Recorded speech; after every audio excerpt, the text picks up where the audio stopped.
Hello friends, welcome back to my channel.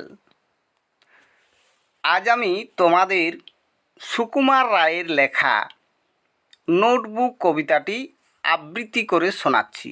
এটা সপ্তম শ্রেণীতে রয়েছে। তোমরা আগাগোড়া মন দিয়ে শোনো। এই দেখো পেন্সিল, নোটবুক এ হাতে, এই দেখো ভরা সব কিলবিল লেখাতে, ভালো কথা শুনি যেই চটপট লিখি তাই, ফড়িংয়ের কটা ঠ্যাং আর শোলা কি খায়, আঙুলেতে আঠা দিলে কেন লাগে চটচট, কাতু কুতো কুতু দিলে গরু কেন করে ছটপট, দেখে শিখে পড়ে শুনে বসে মাথা ঘামিয়ে, নিজে নিজে আগাগোড়া লিখে গেছি আমি।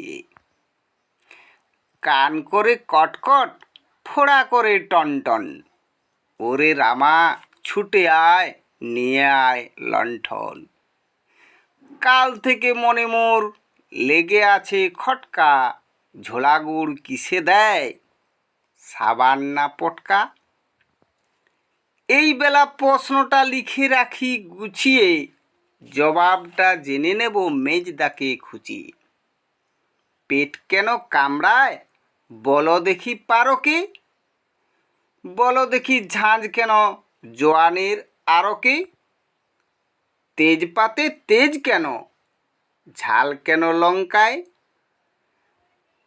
নাক কেন ডাকে আর পিলে কেন চমকায়, কার নাম দুমদুভি কাকে বলে অরণি, বলবে কি তোমরাও নোটবুক পড়নি। এই ছোট্ট কবিতাটা আমি তোমাদের কাছে আবৃত্তি করে শোনালাম। এটা একটা যুগোপযোগী কবিতা। এখন যা ঘটছে পুরো হুবহু সেই মতো মিলে যাচ্ছে এই কবিতাটা, তাই মানানসই বর্তমানের সময়ের সঙ্গে। ততক্ষণ বন্ধু তোমরা সুস্থ থাকো, ভালো থাকো, দেখা হবে পরবর্তী ভিডিওতে। May God bless.